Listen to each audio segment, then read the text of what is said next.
सर्वप्रथम आगम ज्ञाता आगम पुरुष परम श्रद्धेय गुरुदेव श्री जितेंद्र मुनि जी महाराज साहब, गुरु भगवान एवं रत्नाधिक साधुविंद के चरणों में मेरा कोटि कोटि नमन। हम सब निरंतर आगम ज्ञाता आगम पुरुष गुरुदेव के मुखारविंद से आगम वाणी का लाभ लेते चले आ रहे हैं और स्वयं को कृतकृत्य करते चले आ रहे हैं। आज भी उसी वाणी के अंदर गुरुदेव हमें प्रवेश कराएं। उससे पहले हम गुरुदेव को विनय भक्ति पूर्व वंदना नमस्कार करेंगे और आज प्रत्यक्ष रूप से वंदना का लाभ ले रही हैं उप प्रवर्तनी महासाध्वी श्री मंजुल ज्योति जी महाराज साहब आदि ठाणे 5, जो राहों पंजाब के अंदर अपना चतुर्मास कर रही हैं। उप प्रवर्तनी महासाध्वी श्री मंजुल ज्योति जी महाराज साहब।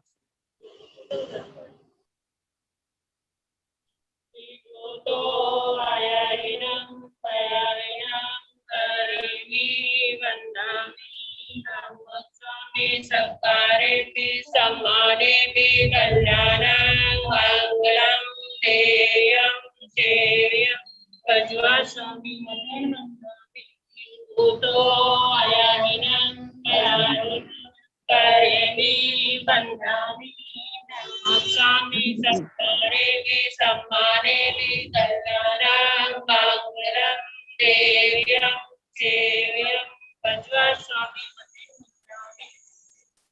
भूतो आयाहिनं करेमि बन्धामि स्वामी सकारे भी सम्माने भी कल्याणं मंगलम देव्यं देयं प्रज्वा स्वामी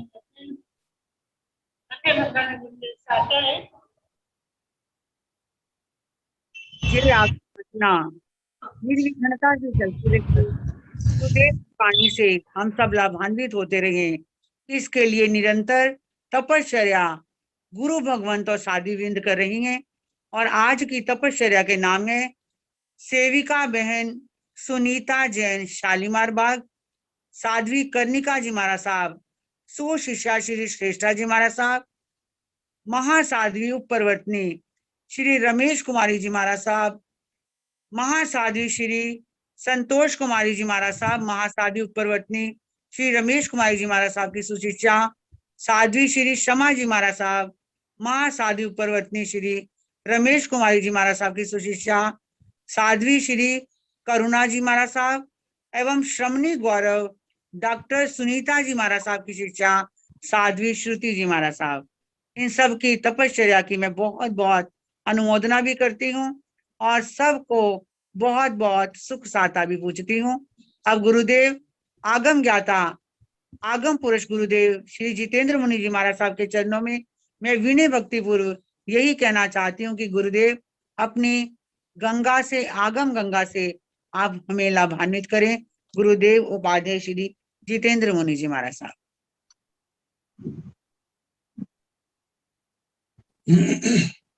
नमो सिद्धाण नमो आर्याण नमो ओवधायाण नमो लोये पंच नमो पारो पाव पाव सणो मंगलानंत समय से पढ़ मांग हवाई मंगलम। जिन शासन जिन वाणी सदा जयवंत हो, श्रवण संग सदा अविचल मंगल हो, मुक्ति को प्राप्त श्रम भगवान महावीर स्वामी उनकी परम पावन कल्याणी भागवती वाणी वाचक प्रमुख श्री इंद्र भोति गौतम आदि गणधर भगवान युग प्रधानाचार्य परम पूज्य श्री सुधर्मा स्वामी जी महाराज उनकी परम पावन पाठ परंपरा वर्तमान आचार्य ध्यान योगी परम पूज्य श्री शिव मुनि जी महाराज एवं गुरुजन सबके पावन चरण स्रोतों में मेरा अनंत अनंत बार वंदना नमस्कार। आगम परिषद में विराजमान वरिष्ठ मुनिराज, अन्य मुनिवृंद, परमादरणीय भगवती स्वरूपा महासाध्वियों की श्री 10वें कालिक सूत्र की वाचना प्रारंभ है। कल 9वां अध्ययन प्रारंभ किया था। पहला ही उपदेशक कल 7 गाथा तक हुआ था। आज 8वीं गाथा। इसमें आशातना कितनी भयानक है इसका वर्णन किया जा रहा है। कल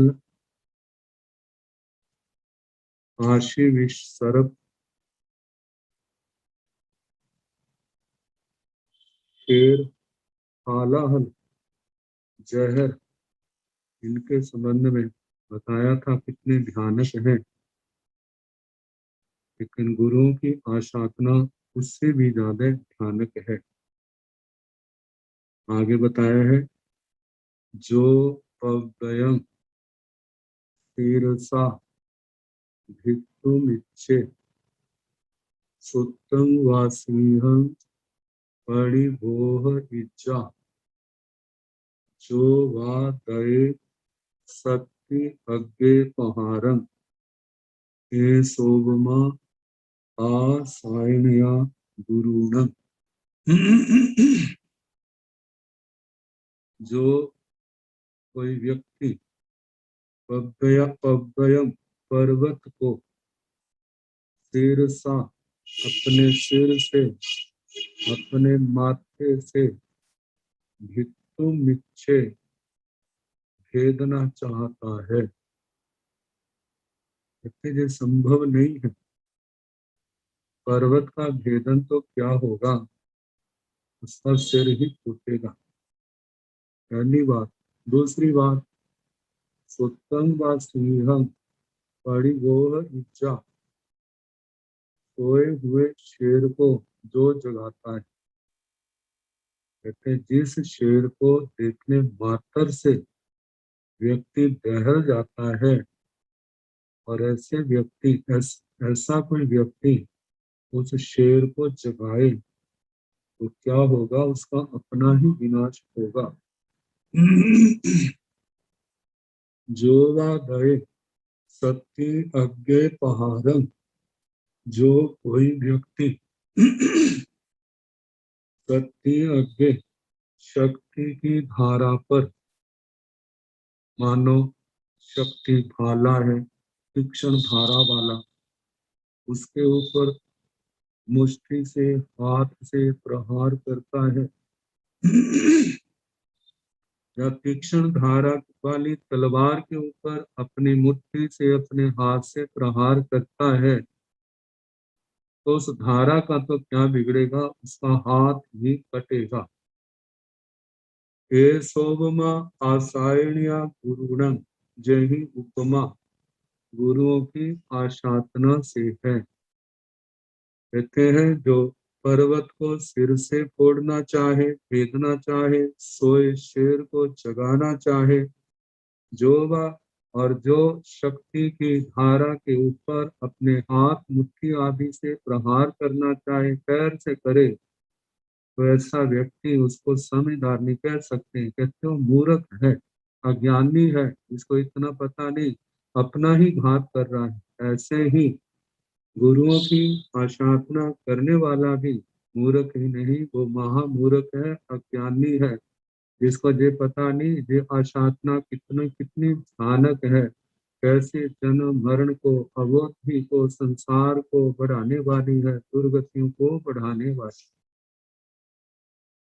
आगे फरमाया है, इनकी अवहेलना और गुरुओं की अवहेलना में कितना अंतर है।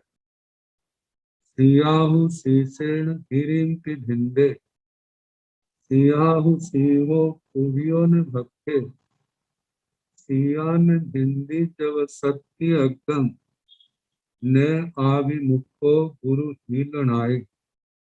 कहते सिया कदाचित ऐसा हो सकता है, शीसेण गिरिं भिंदे, सिर के द्वारा पर्वत को फोड़ दे। आचार्य श्री आत्माराम महाराज कहते हैं जैसे कोई वासुदेव आदि शक्तिशाली व्यक्ति जो कोटि शिला को उठा लेते हैं, ऐसा कोई समर्थ व्यक्ति हो सकता है इस पर्वत को भी घेर दे।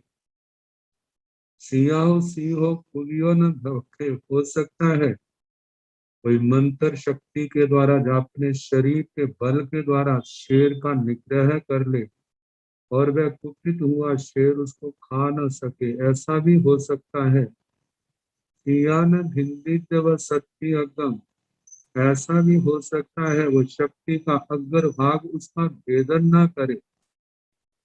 लेकिन न आवी मुक्को गुरु हीरनाय, जिन्होंने गुरुओं की हीरणा की है, गुरुओं की आशाधना की है, उनका मोक्ष नहीं। यहाँ पर मोक्ष से अभिप्राय जेनी न आविमुक्को, कभी भी मोक्ष नहीं होगा, ऐसा नहीं। लेकिन इन अशातना का जो प्रभाव है वह बहुत भयानक, बहुत भयानक, बहुत भयानक है। जैसे भगवती सूत्र में गौशाल्य का वर्णन आता है, उसने तीर्थंकर भगवान की आशाधना की, इतना संसार परिभ्रमण कराया, कैसे अवधि के बीच बीते, जिस अवधि के कारण पाप से पाप, पाप से पाप करता जाएगा, संसार से निकलने का रास्ता नहीं मिलेगा। कभी समय तो आएगा वह जीव संसार से तरेगा, लेकिन असाधना के कारण से कितनी दुर्गति। इस समय तो देवलोक में बैठा है, लेकिन आने वाला समय कितना भयानक होगा, वो सारा परिणाम किसका है? इसी असाधना का है। ऐसे और भी जिस गुरुओं की हीरणा के कारण से मतलब के संसार में इस आत्मा को बहुत भटकना, रुलना पड़ता है, अनंत अनंत दुखों को भोगना पड़ता है। तो इसका बहुत भयानक फल होने के कारण से कहा न आविमुक्तो गुरु हीरणाय, गुरुओं की हीरणा से मोक्ष नहीं होता। मोक्ष का दे कि कभी मोक्ष नहीं होगा, ऐसा नहीं। मतलब उसको भोगे बिना उस आशातना से छुटकारा नहीं होता, अवश्य भोगना पड़ता है। ये जो तीन बातें बताई, कहते ये तो हो सकता है कि आशाधना करने वाले का उनका कुछ ना बिगाड़ सके, लेकिन गुरुओं की हीरणा जो है वो कभी खाली नहीं जाए। आगे फरमाया है आर्य पाया पुण्य अपसन्ना, अवो ही आसायन नथि मोक्षो, कम्हा अनावाह सुहाविकंकी, गुरुपसाया विमुहोरमिच्चा। आर्य पाया गुण अपसन्ना, पूज्य पात आचार्य भगवान, गुण अपसन्ना, यदि शिष्य की अवहेलना से वो अप्रसन्न होते, उनकी प्रसन्नता नहीं रहती, बाहर कह सकते नाराजगी है, तो कहते वो उनकी अप्रसन्नता, उसका क्या परिणाम होगा? कहते अवोही, अवोधि, कहते 18 पापों में यदि आत्मा का सबसे ज्यादा नुकसान करने वाला है तो वह कौन सा पाप है? कहते हैं वो 18वां पाप मिथ्या दर्शन शरीर।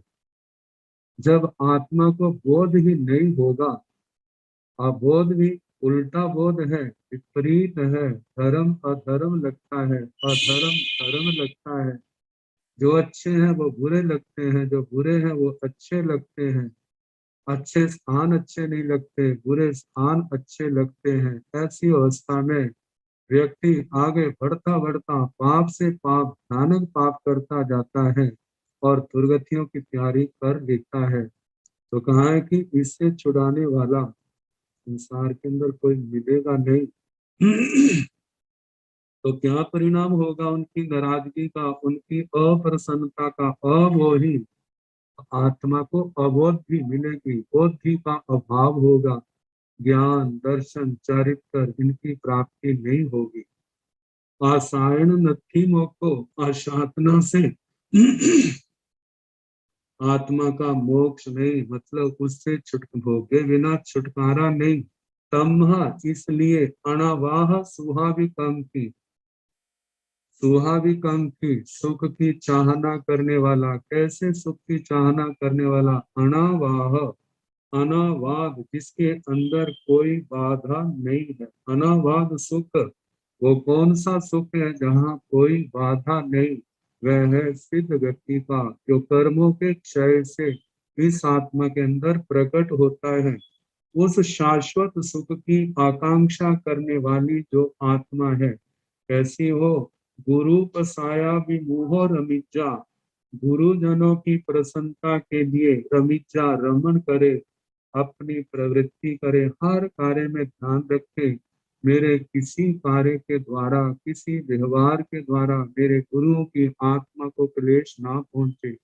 गुरुजनों की सदा मेरे ऊपर प्रसन्नता बनी रहे, उनकी आशीर्वाद की दृष्टि मेरे ऊपर बरसती रहे। तो ये तभी होगा जब उसका हर कार्य जो है गुरुओं की सेवा में समर्पित होगा, गुरुओं की आज्ञा के अनुसार होगा, गुरुओं के वचनों के अनुसार चलता है। तो एक दिन जब गुरुओं की इच्छा के अनुसार, उनकी आज्ञा के अनुसार चलता है, तो गुरुजन भी उसके ऊपर अवश्य प्रसन्न होंगे। तो कहा है कि अनावाद सुख की कांक्षा करने वाला सदा ऐसे कार्य करे जिससे गुरु की आत्मा प्रसन्न हो। आगे फरमाया है, चाहा ही अग्नि जलन नमन से, नाना हुई मंत पया भी सिद्धन, एवाइरियम उव चिट्ठ इच्छा, अनंत नाणो व गौ भी संतो। चाहा ही अग्नि, जहा ही अग्नि, जथा आही, आही अग्नि, आही तागनी। आही तागनी उन ब्राह्मणों के लिए आता है जो अपनी अग्नि को अपना इष्ट देवता मान करके मंत्र पदों के माध्यम से घी आदि की इनके अंदर हवन करते हैं, आहुतियां देते हैं। तो कहा है आही तागनी, आही, आही अग्नि, अग्नि पूजक ब्राह्मण जैसे नाना हुई मंत्र पया भी सिद्धम, जो नाना प्रकार की आहुतियों से, मंत्र पदों से अभिषिक्त है। अभिषिक्त मतलब ये अग्नि का विशेषण है, अभिषेक करता है आहुतियों के द्वारा, मंत्रों, मंत्र पदों को पढ़ करके। जैसे इनके आता है अग्नये स्वाहा, फिर उसके बाद आहुति डालते हैं, तो ऐसे अग्नि की पूजा करते हैं, अग्नि देवता की सेवा करते हैं, ऐसी उनकी मान्यता है। तो कहा जैसे वह आहित अग्नि, वह अग्नि की पूजा करने वाला ब्राह्मण, जो अग्नि नाना आहुतियों से, मंत्र पदों से अभिषिक्त है, उस अग्नि को नमन से नमस्कार करता है। एवाइरियम उवचिट्ठ इच्छा, इसी प्रकार आचार्यों के सेवा में उवचिट्ठ इच्छा उपस्थित रहे, विनय पूर्वक सेवा भक्ति करे। कहते हैं अनंत नानव गौवी संतो, यदि आत्मा को अनंत ज्ञान भी क्यों ना हो जाए, तो भी वह अपने अनंत उपकारी गुरुजनों की सेवा में रहे। तो ब्राह्मण का दृष्टांत दिया है, जैसे वो अपने अपने हित के लिए अग्नि की सेवा करते हैं, ऐसे आचार्य भगवान गुरुजनों की सेवा में उपस्थित रहे। आगे फरमाया है, जब संतिये धम्म पयायु सिक्खे, तब संतिये वे नय्यम कौंजे, सकाराय सिरसा पंज लियो, काय गिरा भो मनसाय निच्चम।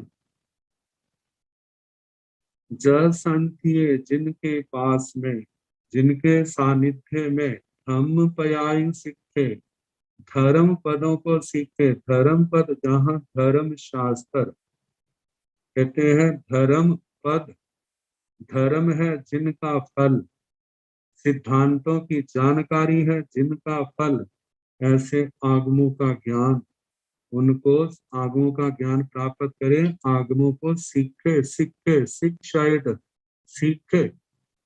तसंतिये वे नय्यम पौंजे, जिनके चरणों में बैठ करके धर्म पद, धर्म शास्त्रों का अध्ययन किया है, सीखा है, सूत्र अर्थ, सूत्रार्थ दोनों सीखे हैं। तसंतिये ऐसे गुरुओं के सानिध्य में बेनय्यम पहुंचे, बिने का प्रयोग करे, बिने धर्म की आराधना करे, सकार सिरसा बंद लियो प्रांजलि, दोनों हाथ जोड़ करके मस्तक से सिर से सत्कारे सत्कार करे, काय गिरा भो मनसाय निचंग भो, हे शिष्य काय गिरा सिर से मतलब के सिर झुकाए वंदना करे, काय शरीर से, गिरा वाणी से, मनसाय निचंग मन से, निचंग मतलब सदा काल गुरुओं का सत्कार करे, मतलब पंजलियों दोनों हाथ जोड़ करके सिर से काय घिरा और काय शरीर से, गिरा वाणी से, मनसा मन से, निचंग सदा सत्कार गुरुजनों का सत्कार करे। आगे फरमाया है लज्जा दया संयम बम्ब चेरम कल्याण भाग्यस जिसो ही ठाणम, जे में गुरु संयम मनु सासयन्ति, तेहि गुरु संयम पूजयामि, तेहि के स्थान पर तेहम भी आता है। लज्जा दया संयम बम्ब चेरम, पहला शब्द है लज्जा। लज्जा जिसको शर्म कह देते हैं, शर्म वह भाव, ऐसे भाव आते हैं अरे उनको पता चल गया तो वो मेरे बारे में क्या सोचेंगे, मुझे क्या कहेंगे, मुझे ऐसा काम नहीं करना, ऐसे जिसके अंदर भाव है, मतलब जहाँ पर बड़ों से डर है, गुरुजनों से डर है, इस बात में क्योंकि उसको ये है कि गुरुजनों के हृदय में मेरे लिए कितना आदर सम्मान है। यदि वो सुनेंगे कि वो हमारा शिष्य जो कहलाता है ऐसे गलत काम करने लग पड़ा है, तो उन मेरे प्रति जो उनके मन में आदर सम्मान है वो सारा खत्म हो जाए। जे खत्म ना हो इसलिए वो डरता है कि मेरे को ऐसा काम नहीं करना। तो कहा जिनके अंदर लज्जा है, इस लज्जा भाव के संबंध में ही नीतिकारों ने कहा है लज्जा गुणोग जननी, लज्जा जो है गुणों के समूह को जन्म देने वाली है। जहाँ लज्जा है गुरुओं के से भय है, ऐसा व्यक्ति कितने ही दोषों से बच जाता है और गुरुओं के भय के कारण से, गुरुओं की प्रेरणा के कारण से वह साधना के मार्ग पर चल करके कितने गुणों को अपनी आत्मा के अंदर प्रकट कर लेता है। इसी बात को लेकर के महापुरुषों ने कहा, नीतिकारों ने भी कहा कि लज्जा जो है वे गुणों के समूह को जन्म देने वाली है। तो पहले कहा है कि लज्जा, लज्जा का जो है संयम भी अर्थ आता है, लेकिन इस गाथा में संयम अलग से दिया है, इसलिए लज्जा के जो भाव दिए हैं आगे बताए हैं दया, दया अनुकंपा, प्राणी मात्र के प्रति, छह काया के जीवों के प्रति अनुकंपा भाव, मेरे को हर समय ध्यान रखना मेरे द्वारा किसी काय के जीव की विराधना ना हो, मैं छह काया के जीवों की रक्षा करूं। तो ये दूसरी बात कही। तीसरी बात कही संयम, संयम का मतलब अपने आप को पाप कर्मों से रोकना, जो संयम के सारा भेद बताए हैं उनका ध्यान रखना, पाप से रुकना। आगे चौथी बात कही है ब्रह्मचर्यम, ब्रह्मचर्यम ब्रह्मचर्य कुशील का परित्याग, तीन कर्ण तीन योग से, और ब्रह्मचर्य को तीन कर्ण तीन योग से इसको धारण करना। कहते हैं ये सारे के सारे इसो ही ठाणम, ये कर्मों के मैल को दूर करने के स्थान है, आत्मा को शुद्ध करने वाले किसके, कल्याण भागी स, जो कल्याण का भागी है, जो जीव आत्मार्थी है, ऐसे साधक साधु साधरी के लिए जे संसार को तरने के स्थान है, आत्मा को शुद्ध करने के स्थान है। कहते हैं जो गुरुओं के चरणों में, गुरुओं के सानिध्य में जे अध्यात्म संपदा आत्मा को मिली है, जे में गुरु स्वयं अनुशासयन्ति, जे जो मे गुरु मेरे गुरुजन मेरे को भी जो गुरुजन मेरे को स्वयं सदा अनुशासयन्ति शिक्षा देते हैं इन सब बातों की, इससे इन शिक्षाओं से मेरी आत्मा का क्या होगा, कल्याण होगा, जन्म मरण से छुटकारा होगा, 4 गति 6 काया 5 जातियां 24 दंडकों से परिभ्रमण से छुटकारा होगा, मेरी मुक्ति होगी।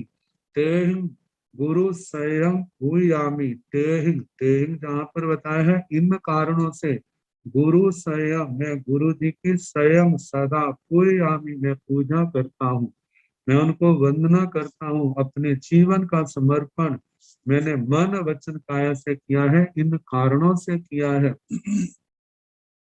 फिर आगे तेहिं के स्थान पर तेहं भी आता है। तेहं का मतलब मैं उनकी इन कारणों से मैं क्या करता हूँ, पूजा करता हूँ, उनका मान सम्मान करता हूँ। आगे फरमाया है जहाँ निसंते तव नच्छी मादी भाषाई केवल हार हंतु ए वायरियो सुयशील बुद्धिये वीरायाई सुर मच्छेव इंदो। जहाँ पर आचार्य भगवान को 2 उपमाओं से उपमित किया है, जहाँ एक तो सूर्य से और एक इंद्र महाराज से अलग अलग किन किन दृष्टियों से, जहाँ निसंते जैसे, जहाँ जैसे निसंते निशा के अंत, मतलब के जब रात्रि बीत जाती, सूर्य प्रभात का समय होता है, उस समय तवनच्छी माली, तवनच्छी माली प्रकाश करता हुआ सूर्य, तवन तपाने वाला, अच्छी माली अर्ची,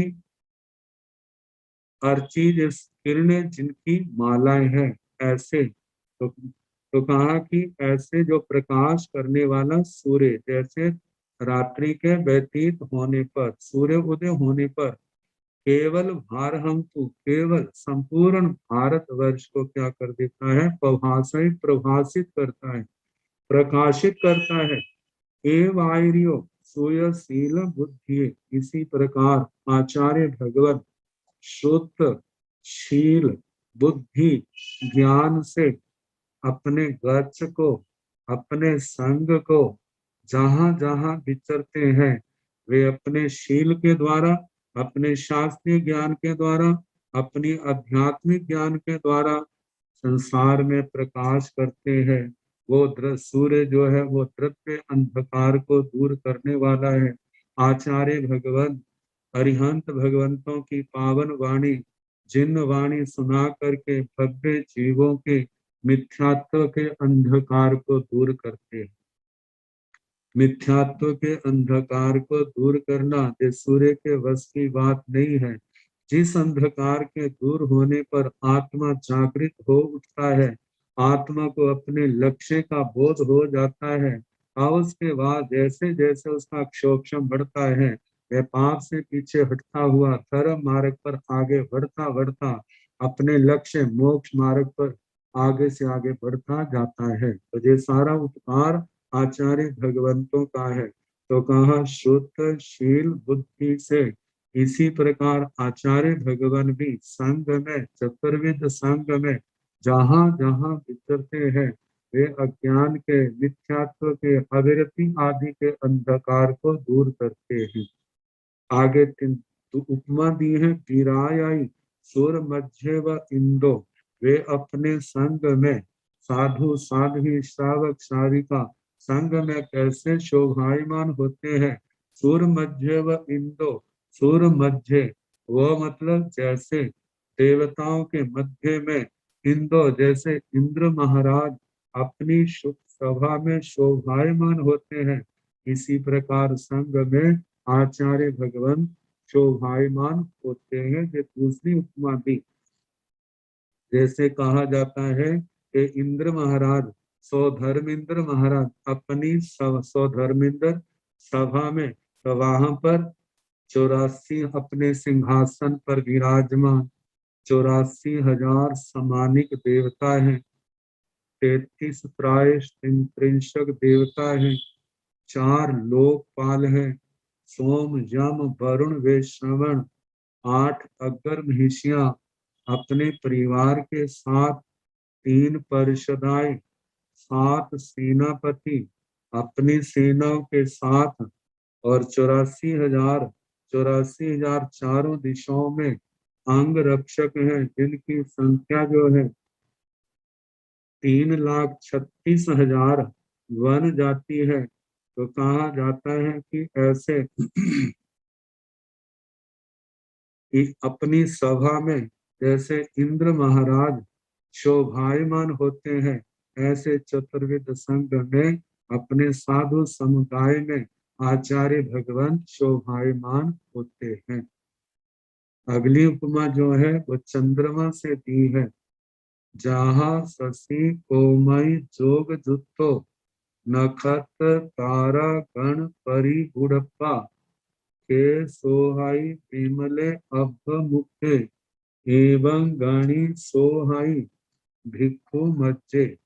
जहाँ जिस प्रकार शशि शशि चंद्रमा, इसके भगवती सूत्र में गौतम स्वामी ने पूछा, भगवान शशि को शशि क्यों कहा जाता है? तो हमारे तो शशि इस शब्द को लेके परिभाषा दी। लोक में तो कहा जाता है शशो अस्य अस्तिति शशि, इसके मृग का चिन्ह होने के कारण से इसको शशि कहा जाता है। शश खरगोश, खरगोश का चिन्ह होने के कारण से शशि कहा जाता है। लेकिन हमारे कहा शशि सश्रिया श्रिया सह वर्तते इति सश्री, सश्री की जो प्राकृत शब्द जो है इसका शशि बनता है। तो कहा जो अत्यंत शोभा लक्ष्मी से शोभायमान है, इसलिए उसको चंद्रमा को शशि कहा जाता है। तो कहा जैसे चंद्रमा कोमई जोग जुत्तो कोमली चांदनी उसके योग से युक्त है, जैसे वो चांदनी के साथ, चांदनी से चंद्रमा की चांदनी सदा उसके साथ है।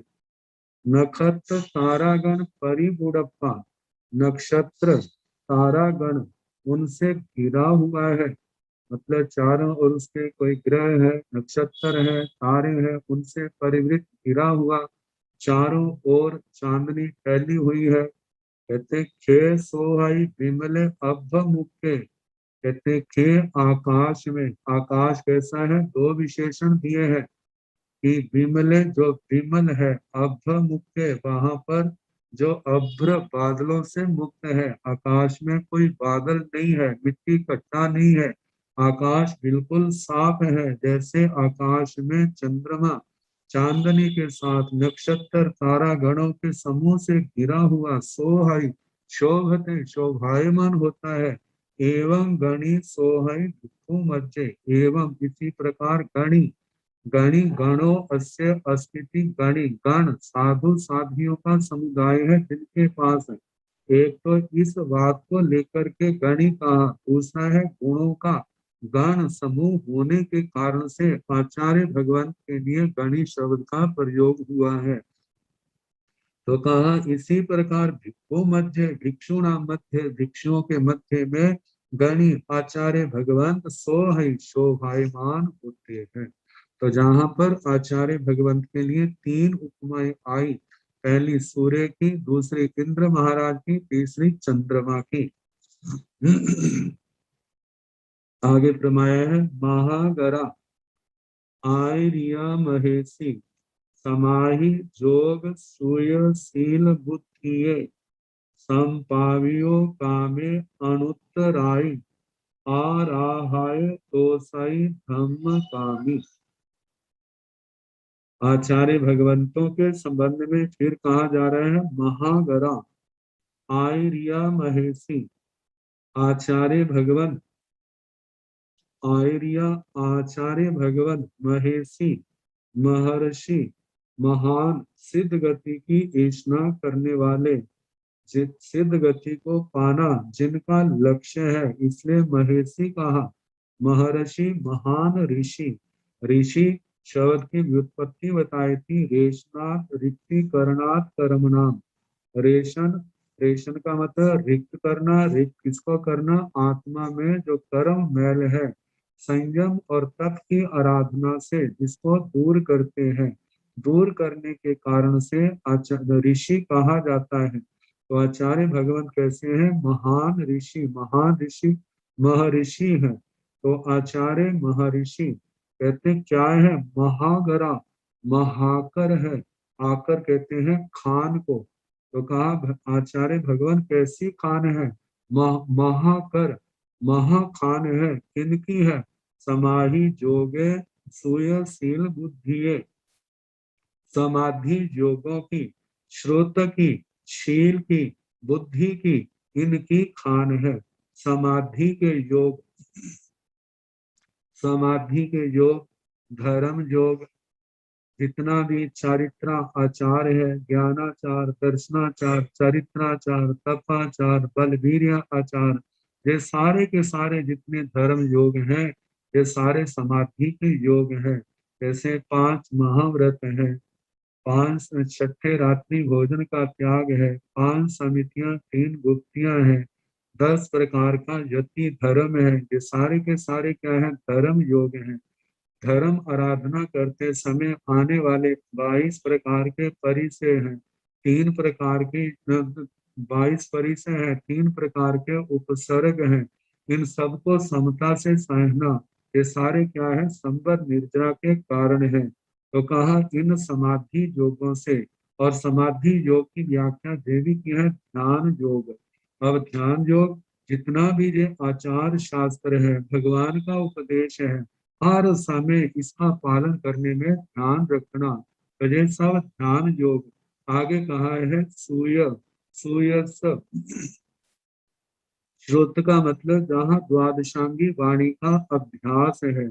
आगे शील, शील का मतलब किसी के प्रति किसी प्रकार का मतलब के द्रोह की भावना नहीं रखनी, सबके प्रति कल्याण की भावना है।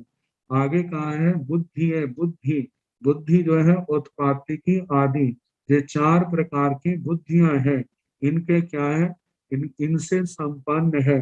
तो कहा जा रहा है कि समाधि योग और श्रुत, श्रुत ज्ञान से द्वादशांगी वाणी, शील से मतलब जहाँ 5 महाव्रत आगे हैं, सारा सारा सदाचार का क्षेत्र, सम्यक आचारित्र का क्षेत्र आ गया है। बुद्धि से 4 प्रकार की बुद्धि, इन सब के आचार्य भगवान क्या है? महाकान है। ऐसी व्याख्या आचार्य श्री हरिभद्र जी ने की है। तो कहा है कि ऐसे आचार्य भगवान, तो जो आत्मा धम्म कामी, धर्म की कामना करने वाला है, मुझे धर्म की प्राप्ति हो, धर्म के क्षेत्र में मेरी निरावाद गति हो, धर्म की मैं सम्यक आराधना करूं, अब संपाव्यो कामे अनुत्तराई, धर्म की कामना के साथ साथ कहते हैं अनुत्तराई, अनुत्तर गुणों को पाने की भावना है, जिसकी मेरे अंदर अनुत्तर गुण पैदा हो। अनुत्तर गुण कैसे, कौन से हैं? वही ज्ञान, दर्शन, चरित्र, तप आदि है। मेरे अंदर अनुत्तर क्षमा हो, अनुत्तर मृदुता हो, अनुत्तर ऋजुता हो, अनुत्तर संतोष हो, ऐसे अनुत्तर गुणों को पाने की कामना वाला धर्म कामी मेरे अंदर शुद्ध धर्म, चरित्र धर्म आए।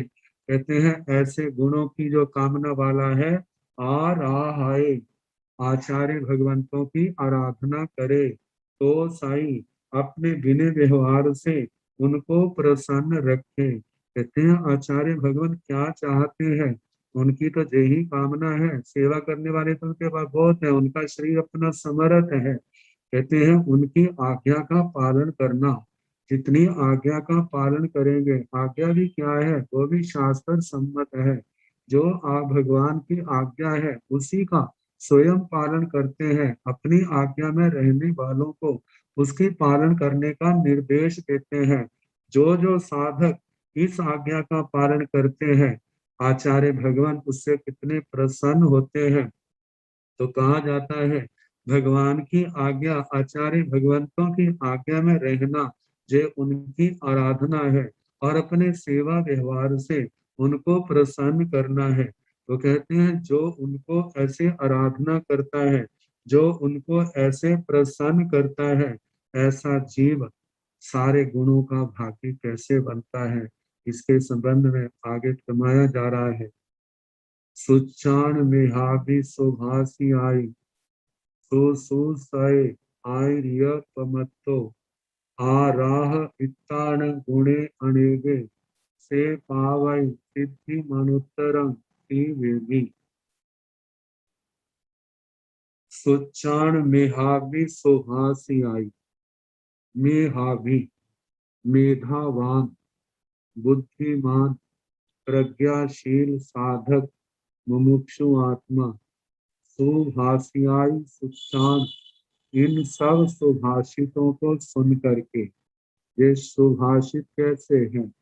कहते हैं सुभाषित, अच्छी प्रकार से जो भाषित हैं, कहते हैं अच्छी प्रकार से वो सुभाषित हैं जिनको सुनने से आत्मा जो मोह निद्रा में सोई है वो जागृत हो, आत्मा के अंदर वैराग्य पैदा हो, आत्मा के अंदर संसार से भय और कर्मों के बंधनों से मुक्त होने की भावना पैदा हो।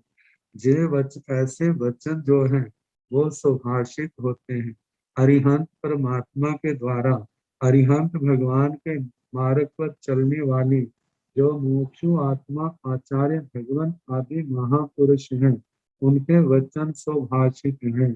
जो आत्मा के अंदर संसार के प्रति भय, संसार से भय और मोक्ष की भावना, उत्कट अभिलाषा, कर्मों के बंधनों को काटने की अभिलाषा, जिनके वचनों को सुनकर के पैदा होती है, और वो जो सुने हुए वचन आत्मा के अंदर विवेक पैदा करते हैं, वे वचन क्या है? सुभाषित है। इन सब सुभाषितों को सुन करके सुसुसय आर्य अपमत्तो, आचार्य भगवान की अपमत्तो, अप्रमत हो करके, प्रमाद को छोड़ करके, आलस को छोड़ करके, सुसुसाय उनकी सेवा की भावना करे। सुश्रूषयेत मतलब सेवा शुश्रूषा की भावना करे। आचार्य भगवान की मैं सेवा करूं, इनकी सेवा का मेरे को मौका मिले। तो इस प्रकार कहा, प्रमाद को छोड़ करके ऐसे आचार्य भगवंतों की सेवा में लीन रहे। कहा ऐसा करने से क्या होगा? उस शिष्य के आराह इत्ताणं गुणे अनेगे, से पावई सिद्धि मनुत्तरम, आचार्य भगवंतों की आराधना से 3 गुण, 3 बातें उनको प्राप्त होंगी। पहली बात, गुणे अनेगे, अनेक गुण आत्मा के अंदर पैदा होंगे।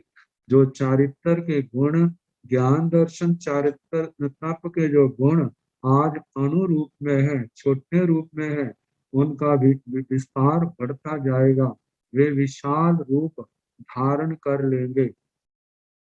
से पावई, इन अनेक गुणों को प्राप्त होगा वह साधक, सेवा करने वाला। से पावई सिद्धिम अनुत्तरम, यदि उस आत्मा के इस धर्म आराधना के द्वारा समस्त कर्म क्षय हो जाते हैं, तो वह सिद्ध गति को प्राप्त करने वाला होता है। अनुत्तरम सिद्धि ऐसे भी आता है, अनुत्तर सिद्धि को, जिससे बढ़ करके संसार में और कोई सिद्धि नहीं है, ऐसी सिद्ध गति को प्राप्त करता है।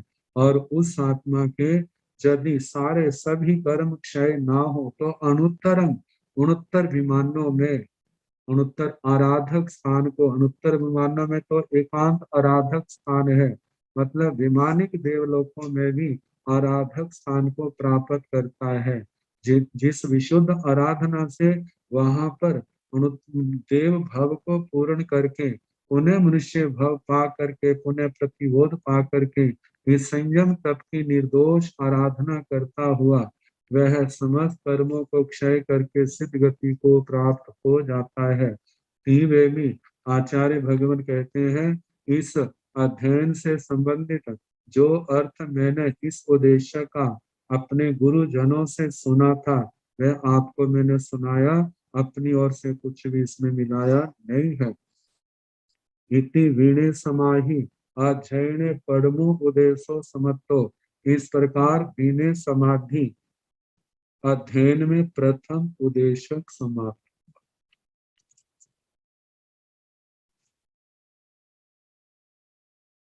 नवम अध्ययन दियो उद्देश्य। अब इसके बाद नवम अध्ययन और द्वितीय उद्देश्य। मूलाउ खंड पहवो धूमस खंडाउ पच्छा समुविंति साहा साह पसाह विरुहंति पत्ता तो से पुष्पम च फलम रसोय। मूलाउ मूल से, तुमस वृक्ष के, खंड पभो सकंद उत्पन्न होता है। स्कंद का प्रभव, स्कंद का जन्म, वृक्ष के स्कंद का मूल तना जो है उसका जो जन्म है वह मूल से होता है। खंडाऊ पच्छा समुविंति साहा, खंडाऊ पच्छा स्कंद के बाद समुविंति साहा शाखाएं उत्पन्न होती हैं। साह पसाह विरुहंति पत्ता, फिर शाखाओं के बाद प्रशाखाएं आती हैं, उपशाखा, और उसके बाद विरुहंति पत्ता, पत्ते उत्पन्न होते हैं। फिर आगे कहा तो से पुष्पम च फलम रसोई, तो उसके पश्चात से पुष्पम उस वृक्ष के फूल पैदा होते हैं। च और फलम उसके पश्चात फल आते हैं। रसोय फिर उसके बाद रस आता है, फलों में रस आता है।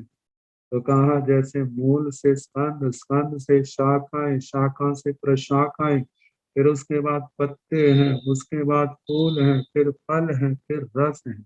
ये पहले भगवान ने, आचार्य भगवान ने फरमाया। अब इसको धर्ममय जीवन से जोड़ते हैं। एवं धम्मस वीणो मूलम परमो से मुक्तो जैन इत्तिन सूयम सिद्धम निशेषम चाभिगच्छै। कहते जिस प्रकार मूल से, इधर मूल सबसे पहले और लास्ट में, अंत में रस है।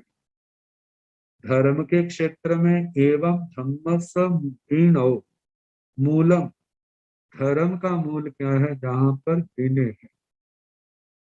उसके बाद परमोय से मुक्तो, उसके पश्चात जो परम रस है, रस के समान क्या है, वह मोक्ष है।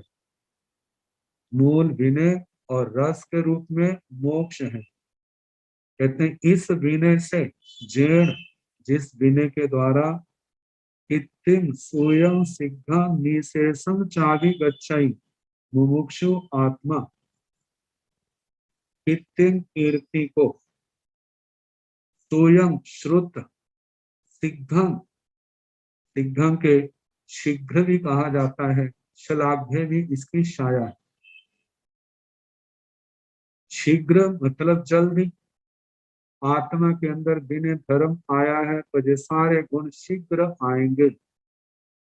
दूसरी बात, कीर्ति और श्रुत जो कैसा होगा, श्लाघ्य, श्लाघ्य का मतलब प्रशंसास्पद, जिसके कारण से उस आत्मा को प्रशंसा मिलेगी, लोग उसकी प्रशंसा करेंगे। चारों ओर एक अच्छे साधक के रूप में उसका जश होगा। वह साधक बहुत अच्छा है, विनयवान है, ज्ञानवान है, चरित्रवान है, तपस्वी है, मोक्ष मार्ग का आराधक है, ऐसा होगा। दूसरा स्वयं श्रुत ज्ञान, श्रुत ज्ञान की प्राप्ति होगी। उसका श्रुत ज्ञान क्या होगा, श्लाघ्य। हमने शास्त्र पढ़ने, किन से पढ़ने, उनसे पढ़ने हैं। उन्होंने अपने गुरुजनों के चरणों में रह करके बड़ी विनय भक्ति के माध्यम से उन्होंने शास्त्रों का ज्ञान सीखा है। तो श्रुत अंग प्रविष्ट है, वर्तमान में अंग प्रविष्ट है, अंग बाह्य है, मूल सूत्र है, छेद सूत्र है, आवश्यक सूत्र है, जे शास्त्र है, या जिस जिस समय में अंग द्वादशांगी वाणी है उसका अध्ययन करना है, तो उसका जो श्रुत है वह भी क्या होगा, श्लाघ्य होगा। तो श्लाघनीय कीर्ति और श्रुत उसको अभिगच्छाई प्राप्त करता है। आगे साथ में कहा निशेषम, निशेषम, इसके दो रूप बनाए हैं, एक निश्रेयस और दूसरा निशेष। निशेषम का निश्रेयस जहाँ इसका अर्थ होगा वहां पर जो है वह मोक्ष को प्राप्त करता है। ऐसा जिसके जीवन में विनय है और अपने विनय को पा करके वह धर्म के क्षेत्र में आगे से आगे बढ़ता जा रहा है, तो जहाँ उसकी कीर्ति चारों ओर फैल रही है, समस्त श्रुत ज्ञान प्राप्त कर लिया है, जिसकी कीर्ति और जो श्रुत है वो श्लाघनीय है, प्रशंसास्पद है, निशेषम चाबी गच्छई, ऐसी मुमुक्षु आत्मा निश्रेयस सिद्ध गति को प्राप्त कर लेता है। दूसरी बात कही निशेषम, निशेषम का मतलब संपूर्ण। ऐसा विनयवान शिष्य गुरुजनों के चरणों में रह करके गुरुओं ने अपने गुरुओं से जो कुछ प्राप्त किया था वे सब का सब प्राप्त कर लेता है। निशेषम चाभी गच्छई, वह संपूर्ण उस शुद्ध ज्ञान की राशि को प्राप्त कर लेता है। जैसे कहा जाता है पूजा जस पसीयन्ति संबुद्धा उप संतुआ प्रसन्ना लाभ ईसंति वियुलम अत्यंग सुयम। श्री उत्तराध्ययन सूत्र के प्रथम अध्ययन की जो गाथा है, वे पूज्य गुरुजन जिसके ऊपर प्रसन्न हो जाते हैं, ऐसे गुरुजन प्रसन्न हुए उसे विपुल अर्थ वाले शुद्ध ज्ञान का लाभ देते हैं। तो इसी प्रकार जिसके अंदर ये शास्त्रोक्त विनय व्यवहार आत्मा में आचरण के रूप में आ गया है, गुरुजन उस आत्मा के ऊपर पूर्ण प्रसन्न होते हैं। और जैसे एक गृहस्थ लोग अपने जिस बच्चे से प्रसन्न होते हैं उसको सब कुछ दे देते हैं, ऐसे गुरुजन भी जो उनके पास आध्यात्मिक संपदा गुरुओं से प्राप्त हुई है वे भी अपने शिष्यों को पूर्ण रूप से दे देते हैं। तो कहा जा रहा है कि निशेषम चाबी गच्छई, वह मोक्ष का भागी तो होता ही है, लेकिन गुरुजनों के जो श्रुत संपदा है, वो चारित्र संपदा है, उसको भी पूर्ण रूप से पाने का अधिकारी हो जाता है। ये श्रुत ज्ञान तो व्यवहार में जो गुरुओं से सीखा वह सिखा दिया, और जो गुरुजनों का चरित्र है उसको भी बिना व्यवहार के कारण से आत्मा में इतनी योग्यता आ जाती है, वह चारित्र भी गुरुओं के समान उसकी आत्मा में अवतरित हो जाता है, प्रकट हो जाता है और बड़ा सम्यक प्रकार से पालन करता है। और ऐसा साधक कहते हैं जो रस के रूप में वो तो मोक्ष पाया, और उससे पहली वस्तुएं क्या है, जैसे जहां पर कहा स्कंद है, शाखा है, प्रशाखा है, पत्तर है, पुष्प है, फल है, तो जहां पर तो धर्म का, तो जहां परम मोक्ष कहा, लेकिन जो अपर है उनके लिए कहा देवलोक, अच्छे कुल में जन्म, क्षीर आश्रम, मधु आश्रम, ऐसी महान लब्धियां वे उसको प्राप्त होती जो फल आदि के रूप में है। तो ये साधना के कारण से प्राप्त होती है। मतलब ये वीतराग मार्ग कैसा है कि जिसके कारण से आने वाला भविष्य परम मंगलमय रूप होता है। तो जहाँ पर विनय धर्म की श्रेष्ठता बताई जा रही है, तो जे वर्णन आया। अब इसके साथ साथ में जहाँ विनय का वर्णन है उसके साथ अविनय का भी वर्णन किया जा रहा है, ताकि अविनय कितनी भयानक है कि पूर्व उपदेशक में भी सुनाया था और फिर दृष्टांतों के माध्यम से समझाया जा रहा है कि हमारे अंदर कभी भी किसी भी समय जागते तो क्या सपने में भी अविनय के भाव ना आए। तो बताया जा रहा है चेय चंडे निये तत्ते गुबाई नियड़ी सढ़े बुझाई से अविनी अप्पा कट्ठन सोय गयम जहा जेय चंडे मीय तत्ते। जेय जो चंडे, चंडे का मतलब क्रोधी है, मीय मृग, मृग शब्द आया है, लेकिन इसका अर्थ जो है जैसे मृग अज्ञानी है मृग के समान अज्ञानी। जैसे कहा जाता है मृगों को पकड़ने वाले भगाते हैं, जिस समय वो झाड़ियों में से निकलते हैं तो झाड़ियों में आगे जो है शिकारी लोग आगे रस्सी बांध देते हैं दो किनारों पर, एक किनारे पर, दूसरे किनारे पर। जब वो निकलते हैं तो गले के पास फंस जाती है। अब वो जोर लगाते हैं उसको तोड़ने की, लेकिन उसको पता नहीं है तो इतनी ताकत नहीं उसको तोड़ सके, वहीं रुक जाता है। कहते उसको थोड़ी सी भी समझ हो तो एकदम छलांग लगाए वहां से टांगों को ऊपर करके उसको पार कर सकता है, लेकिन इतनी समझ नहीं है। ऐसे ही मृग के समान जो अज्ञानी है। आगे का तीसरा जो, तो तीसरी बात कही ठग्गे। ठग्गे का मतलब अभिमानी है। अभिमानी जो झुकना नहीं जानते, जिनके अंदर विनम्रता नहीं है। दुबबाई, दुबबाई का मतलब दुर्वादी। दुर्वादी कठोर भाषी है। आगे कहा नियड़ी। नियड़ी का मतलब मायावी, गूढ़ माया का सेवन करने वाला। सढ़े, सढ़े का मतलब जिसके अंदर धूर्तता है, सरलता नहीं है। बुझई, ऐसे दुर्गुणों वाला।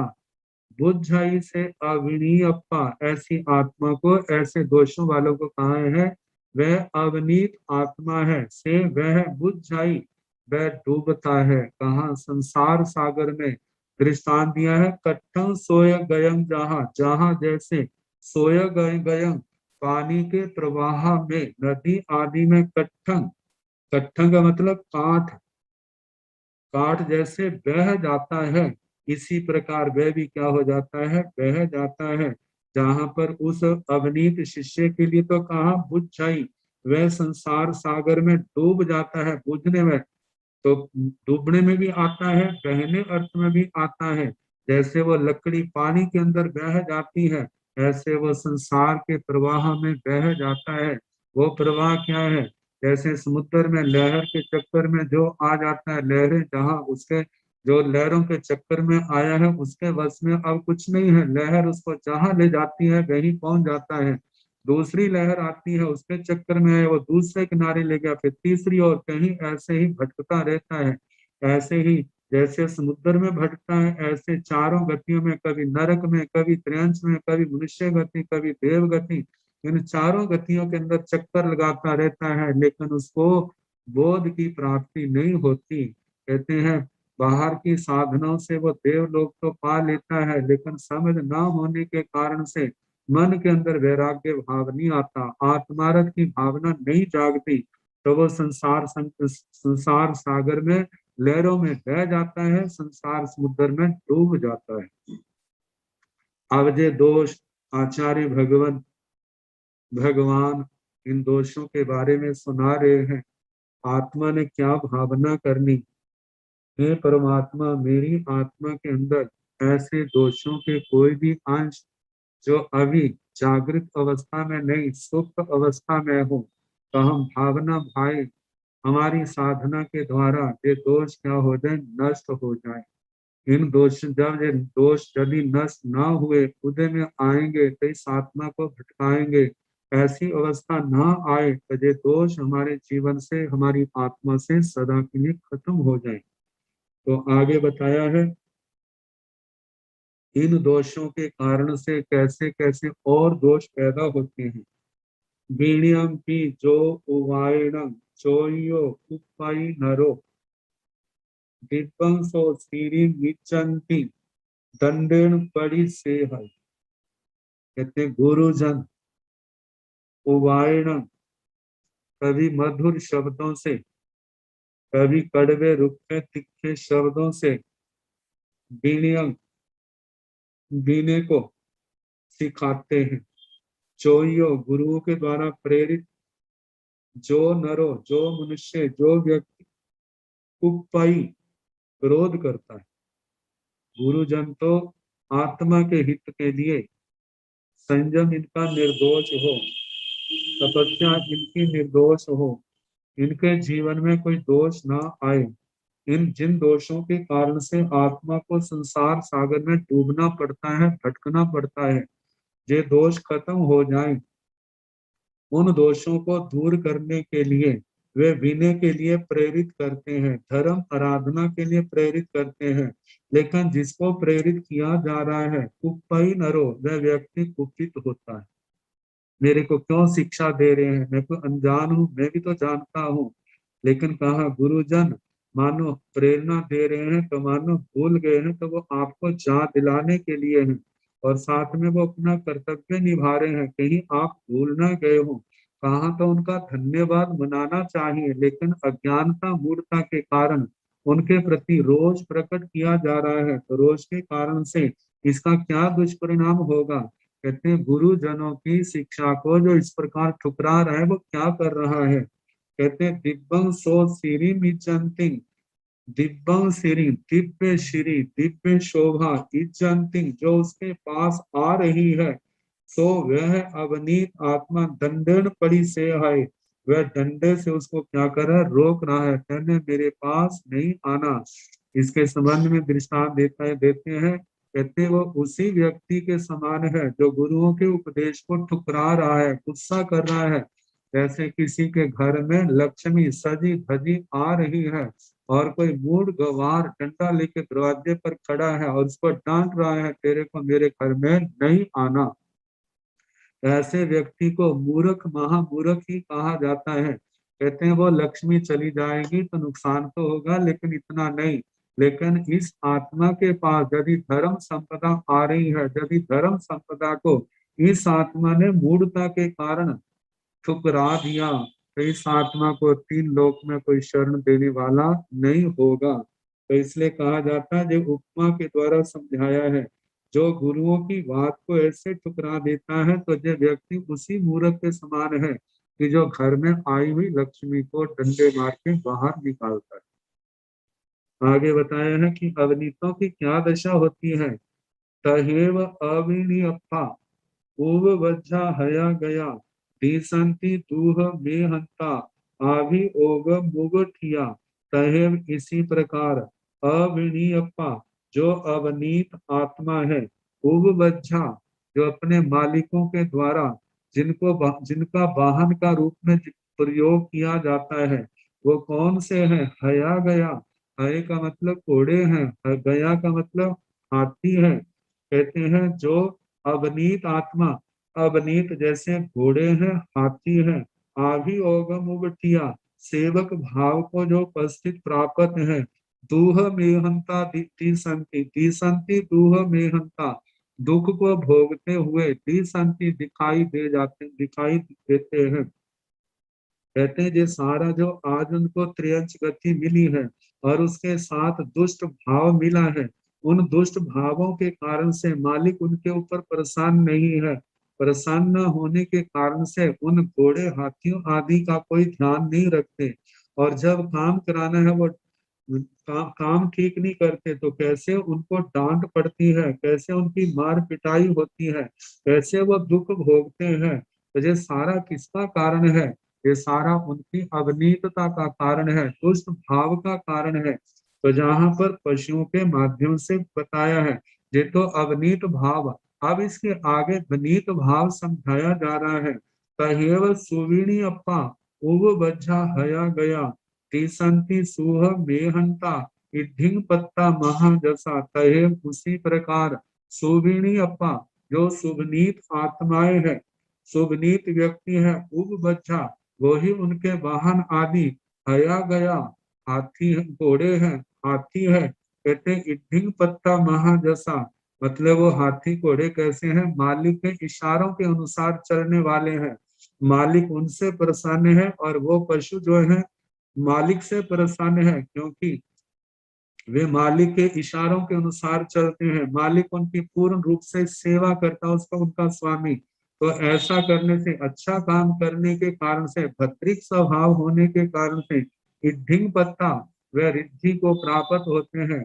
उनकी उनकी सेवा भी कौन करते हैं? मनुष्यों को सेवा के लिए लगा देते हैं और उनकी बाहर के आभूषणों आदि के द्वारा उनको सजाया जाता है महाजसा, और महाजस के भागी होते हैं।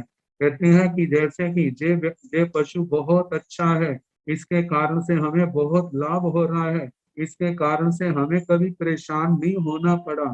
तो इस प्रकार वे रिद्धि को प्राप्त महायशस्वी सुहमेहंता सुख को भोगते हुए द्विसंति इस संसार में हमारे को दिखाई देते हैं। कहते हैं जे तो अवनीत और विनीत पशुओं को लेकर के जहां पर दृष्टांत दिया और मनुष्यों को लेकर के बताया जा रहा है।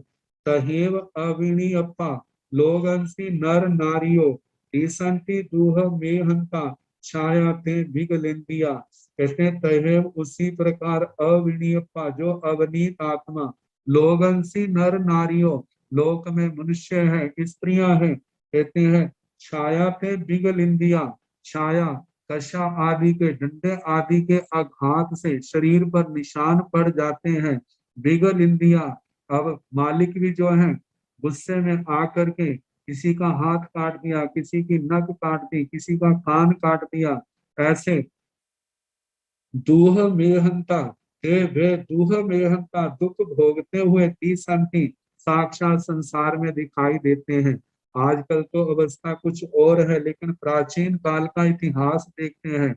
जिस समय दास प्रथा थी उस समय जब दासों से कोई ऐसा अपराध हो जाता तो मालिकों की ओर से कैसे कैसे उनको दंडित किया जाता। दशाश्वत स्कंद प्रश्न व्याकरण सूत्र का दूसरा जो स्कंद है इसका साक्षी है।